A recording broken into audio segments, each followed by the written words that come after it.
little nervous, you guys. I am about to go to Kaidale's school for an articulation meeting. I don't really know exactly what that means, but I think it is similar to like an end of the year IEP review. And as you guys know, I recently did an update video letting you know how Kaidale's school year was going and kind of the whole transition that we've gone through with going from 5 years of private school to public school. And it has been a transition. You know, we didn't dive right in. We tried homeschooling. It wasn't exactly meeting all of his needs. So then I decided to put him back in school a couple days a week. Then we increased it to 3 days a week, and he's doing phenomenal, to be honest with you. I am actually really proud of him and how well he has handled this transition. It's just a different environment, you know, going from a private school at JSA where there's a very small teacher to student ratio and lots of support. It's not necessarily what you would call like a traditional classroom setting. I mean, it kind of is, but not compared to like the public schools. So anyways, long story short, we made our way back to public school this year. He's doing really well, but I'm really nervous for next year because next year he is supposed to be in 7th grade. Now, I'm going to go into this meeting with a very strong request that he be allowed to repeat the 6th grade because, number one, he is very young for his peers. Not very young, that's dramatic, but he does have a very late birthday. It's the end of July, so he's kind of at that cutoff anyways. He's typically the younger one in the classroom. So there's that. And then I also just feel like he just recently got settled into this new routine and he's doing so well that I don't want to pull him out of it to start back over at a public middle school. And I'm also really just not into the idea of him going to public middle school. To me, that's the age where kids start merging into their teenage years, typically start becoming little punks, and I have to worry about, you know, him potentially getting bullied.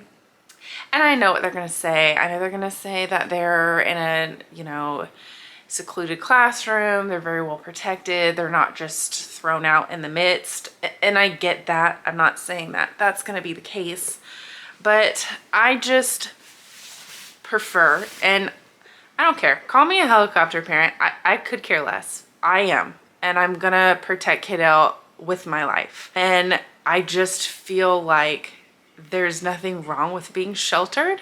There's nothing wrong with children being protected. And I'm not saying he won't be if he goes to junior high.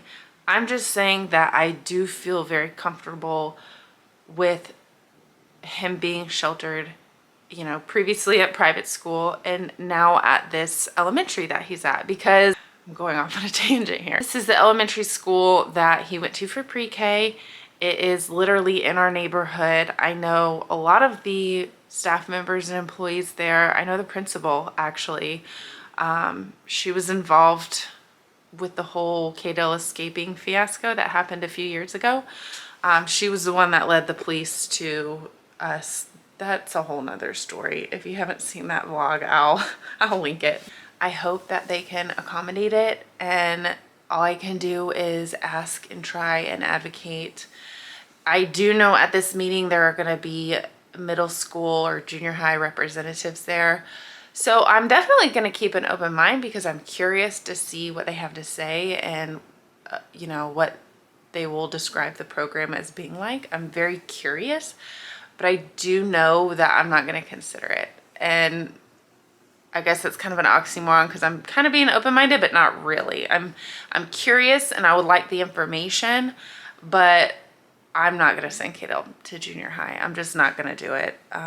We'll find a private school to go to if that's the case and if they won't let him repeat.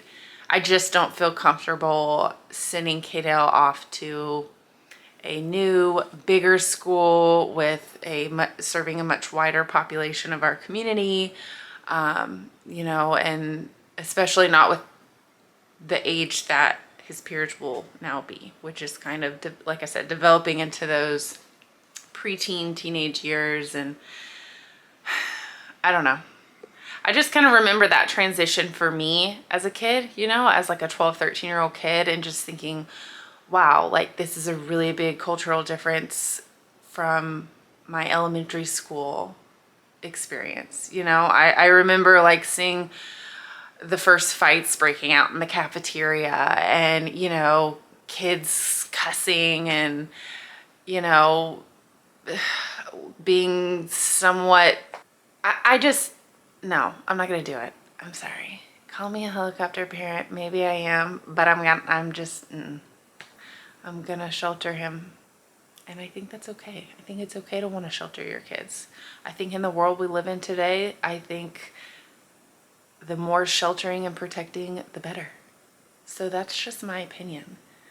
And I will let you know how this meeting goes. I'm a little nervous, which is probably why I'm talking so much right now. But anytime you go to these types of meetings, it's always like you at the big round table with, you know, 10 educational specialists. And for whatever reason, even though everyone's always nice and pleasant and, you know, helpful and has your kid's best interest, it still can be like a little bit intimidating. I don't know, for whatever reason. But we're blessed to have the resources, and we're blessed to have the people there that are wanting to help. And we've just had such a good experience with going back to public school. I mean, I told you guys, Kaidale's teacher is so nice and just impresses me, you know, like she just seems not only so nice, but so capable. It is not an easy thing being a teacher in an autism classroom. Like that cannot be easy. Sometimes I feel like it's all I can do just to parent Kaidale alone. You know, I couldn't imagine having a classroom full of Kaidales. I'm sure that's a lot, and she does it really well.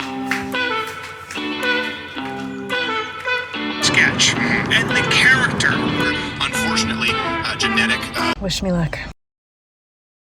We did it, you guys. I was so nervous that they were gonna tell me it's not an option, but I kind of had a feeling, you know, that they were gonna like go with what the parents' request was, especially if it's reasonable, and I feel like it was a reasonable request. But nevertheless, I was still pretty dang nervous because, like I said, it's like a room full of specialists, and then, you know, you as the parent are just kind of sitting there by yourself, and they, you know, I do have the benefit of so many years of being involved with Kaidale's therapy and, you know, treatment plans and education. Like, I've been involved for so long that I, for the most part, can like hold my weight as far as like understanding the lingos and all the like the different terms and things like that. So I do feel like I'm speaking their language when I go to these meetings.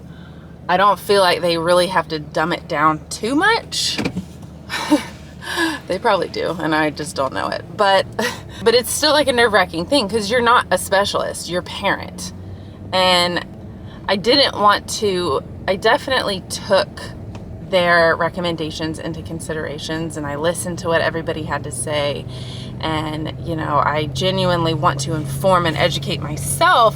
So, and I think that's all they were doing. They just have to do their due diligence of informing you, educating you, so that you can make the best decision for your child, you know?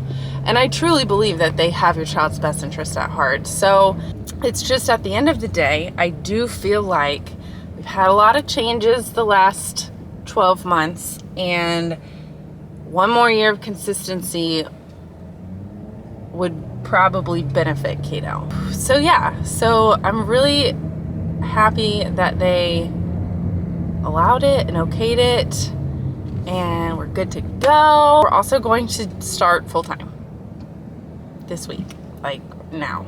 So it's my fault. It really is. You know, I've been a little wishy-washy, trying to try new things. In the beginning of the year, we tried homeschooling because I wanted to open up kiddos' world a little bit, try traveling and try, you know, different avenues for learning. And so I thought homeschooling would be a really fun and exciting option. But ultimately, I think kiddo missed his peers. He missed the structured environment. And, you know, I was a little bit scared to put him back into a traditional classroom setting after, you know, all he's known is private school the last 5 years, and it's so different.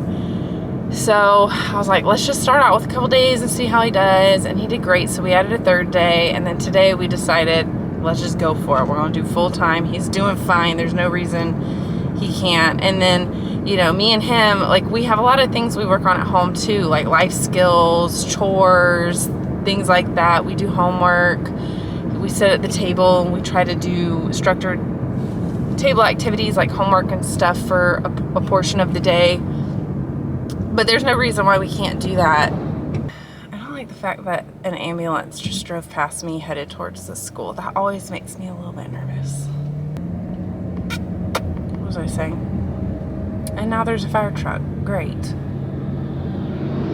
don't like that. I don't like that at all. But we can work around a full-time school schedule. We can work on those things in the afternoons and on the weekends. And I'm really excited for him to be back in full-time. I think it's going to be great. I think he needs it. He needs that daily structure of going from this activity to that activity and staying busy and engaging with his peers. Like, all of that is really good for him. And I'm glad we tried homeschooling because I now know that the structured environment is better for him. I now know that, and there's no doubt in my mind. You know, it's a very romantic, appealing idea, the thought of homeschooling and an alternative lifestyle. I support people who are able to do that. I think it's great. But for us, it just didn't work out how I hoped. So we're back in school full time. I'm so happy. And I'm so glad he gets another year of consistency in the same environment. And then we'll consider what we're going to do for junior high. I don't know what we're going to do. I don't know. But at least now I have another year to think about it and plan for that. So we'll spend the next year going full-time at school.